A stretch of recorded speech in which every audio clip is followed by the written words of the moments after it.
Hey everybody, welcome back to another Gluttons for Geekdom Live. I am Nick James, and today, if you haven't been noticing, we're going to be talking about some Suicide Squad.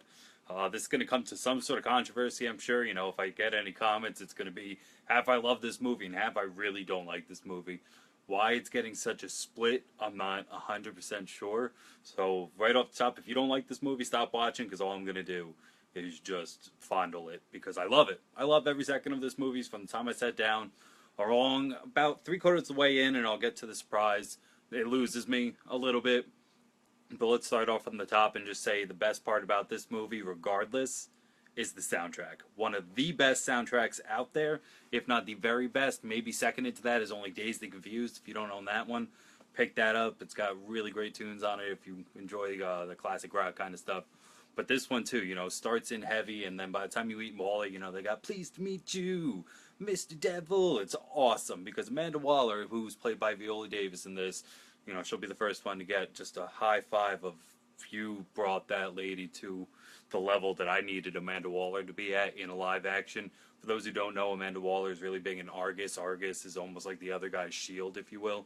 And she's just, this is my job, and she does not take crap she doesn't take anything from anybody and is not afraid to get her hands dirty. And one big place that I got a lot of her from is the animated universe, the Bruce Timmiverse, if you will, because she's badass in that show too. And one of the only things that I ever heard complaints about, and something I kind of agree, because when you see Amanda Waller, she's a heftier kind of lady. I'm not going to say she's rounder or anything, but she's got a lot more going for her in the fact that, if you watch the flick, she pushes past Killer Croc and he kind of moves, and you're looking at Viola Davis going, there's no way, lady, there's no way you're pushing him out of the way. The Amanda Waller from the comics and the show is a bit beefier, and she would be able to post right back. But first of all, so Viola Davis hats off, very good. Amanda Waller, when it opens the movie, if you haven't seen BVS, Superman's dead, and it's, everything changed when he flew over the sky, and everything changed when he didn't. So that's kind of where the movie comes from. It's all under her rock of, Superman came here and he shared our values. What happens if the next one doesn't? So the movie makes it sound like you're supposed to be having this team brought together just in case another Zod comes back. Who are we going to get to fight him? And by the end of the movie, that's not what they're used for at all. And it's used in a very strange way, but let's continue to get there. So she goes through the rap sheets, and first off, we get Will Smith as Deadshot. Floyd Wilson, again, another good job. The only problem that I had with that, and it's not really a problem, is that Will Smith is a charm factory. He is just, he smiles and you're happy. One of the lines that he has that just rubs you the wrong way, because it's supposed to be badass, but it's just charming, is "Stay evil, dollface." It's supposed to be badass, but, it's like, oh, Will Smith, you big silly, okay. We go on to Margot Robbie, who is Harley Quinn. If you don't know anything about Harley Quinn, really quick, Bruce Timm and Paul Dini created her. She was not born in the comics. A spoke was added to the wheel, if you will, of the awesomeness of the Batman universe with those two gentlemen. Mad Love. It was an episode of Batman the Animated Series. Look it up. If not, they also, they came out with a book about it that's not here because I actually lent that out because it's gorgeous. You really should read it. Again, nail on the head, Margot Robbie does an excellent job, and it looks like a lot of people are about to die, and really just, everything that you needed. And then the elevator scene, she's in there and she just ends up getting her way out of trouble without anybody helping, and they all rush to her help, and when the elevator opens, she's kicked everybody's tuchus around, and they're like, oh, okay. From that extension, we get Jared Leto. I have a Joker episode up if you want to go back and hear me praise him. I'll do it a little bit more here. He's scary. He scares me. The first scene that we see him in with Margot Robbie, and Common is there too, who does a great job. Didn't know Common can act. It's really good.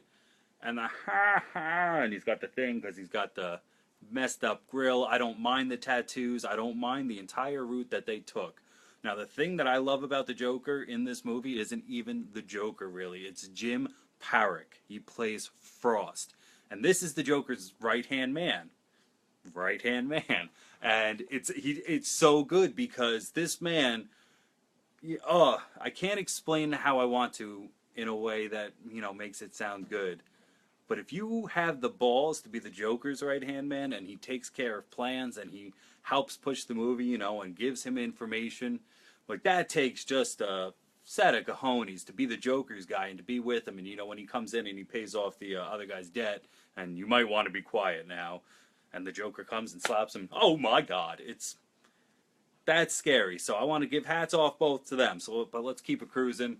So now we also have Killer Croc. Now, the actor's name is Adiwal. He's got 2 last names, or I don't know. I thought it might be rude to not try to pronounce them. I thought it'd be ruder to try and stumble over him. Killer Croc, though, Adiwal, last name, again, does really great. And at the end, the BET is really good. And you guys, I live down there. Y'all are just tourists. Awesome. He looks scary. A lot of people were giving it the other thing. I think he looks okay. He kind of looks like he's got bad skin, but it looks like a medical condition that can explain it away.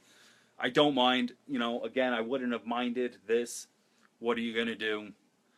I don't know. Katana comes in, and she's not really a part of the Suicide Squad. She's more of a Flag's right-hand man on the mission. Karen Fukawa. See, she's another one. I won't try to say it again. At least I tried, though, to give her the props. Did an awesome job when she's praying to her sword at the end. She's all crying, and all of her moves. And then if you see the extended cut, Harley's just trying to be a not nice person. So, like, she's trying to rip into Katana, and she's like, oh, and you're a little girl hiding behind a mask. And Katana just slips her mask off, and I am not hiding. And you're like, now that's gangster, is actually what Harley says, too. We get a little bit of Slipknot in there. Adam Beach. If you haven't seen the movie and you haven't thought any of this is spoiler so far, he's the only one who gets a bomb neck exploded in his neck. The neck explodes in his bomb. Holy vey. Sometimes you just can't say a sentence. Like, you can't get rid of a bomb. Sometimes you just can't say a sentence. Keeping it Batman. Let's cruise on. Cara Delevingne, Enchantress, Delaney. Again, I'm sorry, guys. I'm not really too well with the names. The Enchantress is the bad guy in the movie, if you're watching. So Amanda Waller has her, and she finds her brother, and they want to take over and build this machine that takes out all other machines. So that's what it all leads to, is that she starts tearing up this city. I guess is Gotham. That I'm not too sure about. Comment down below or tweet at Gluttonous Geeks if you want where they are, but Batman's not there. He's in the movie, but he's not there at that time. And she, Amanda Waller, Viola Davis, is like, oh man, I really need to get picked up. So she calls in the Suicide Squad. So the way the timing of the movie works, if you watch it, it seems like she's like, I need a team so I can defend the nation. And then a minute later, she's like, well, I'm in trouble, so I need the team. And it's supposed to be this big reveal. And for me, that's where it kind of just, like, I see what you were going for, but you didn't hit it hard enough. It's just like, oh, okay, it's Viola Davis. Whatever. This whole team is led by Rick Flag, who is Joel Kinnaman. Does a great job as well. He and June Moon are supposed to, they're a little intertwined, so Viola Davis has June Moon's heart, and she has Rick Flag, so Rick Flag is hers. And they have a few really good back and forths of, if one, I got phone call people to call too, if we could do this. So it's just all around good. So yeah, if I didn't make it clear, June Moon escapes, causes mayhem. Viola Davis stays behind so she can learn what June Moon, aka the Enchantress, is doing, because she starts making zombie monster soldiers. And she's like, anybody who could turn a yoga mom or an 80-year-old woman into an instant army, that's something I want to know about. So that's why we learn that Viola Davis stays behind, and then she stays too long, can't get out, and needs the Suicide Squad to lead in Rick Flag to get her out. So it's a little convoluted. It's not explained as well as I think I just did it. You're just kind of sitting there like, all right, everybody's here. The whole time the Joker even plays a part in this cut of the original cut, it's because he wants Harley back. Now, I'm not going to go too into the extended version, but basically, if you know comics, Harley Quinn and Joker's relationship is not something that you'd wish upon two real people. And that's hard to commercially sell, so that's why some stuff was yipped and snanked, and everybody knows, the jokes about the cutting room floor at DC, and why do we only get extended cuts, blah, blah, blah. But they had to make it a little bit more like he loved her. So it's in there, and it's questionable, but not as hardcore as you see the scene on the motorcycle and other scenes through it get extended. Now, I've left out one guy, and he is my absolute favorite on here. That's right. There he is. Jay Courtney.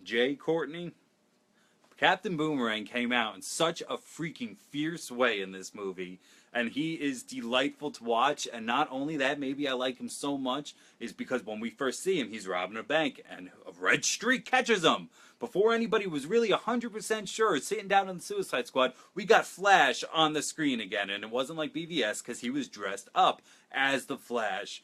You know, no honor among thieves, and then just runs at you. And that was scary, sorry guys. Just runs at you, and everything's taken care of, and he's just badass. He's the reason that freaking Adam Beach gets his head blown off, is because he's like, nobody's going to catch us if we run. And Adam Beach goes, and it's really awesome. Now, to end this, if you have not seen Batman Assault on Arkham, it is, dare I say, almost a bit better of a movie. It's very good. It's animated, though, so it's Batman Assault on Arkham, if you can. If not, I have been Nick James. This has been Gluttons for Geekdom. I got the Instagram up and going, Gluttons4. It's a literal 4, Geekdom. Tweet us at Gluttonous Geeks. Find us here on Facebook, www.facebook.com/Gluttons4Geekdom. Have a great day. Tomorrow, 4:30, live. Every single day I'm going to try to do Monday through Saturday. Saturday mornings we're going to have special, and that's going to be our entire animated. So, wake up for Saturday morning cartoons with your Gluttonous Geeks. Nick James, Suicide Squad talking today. Have a good one.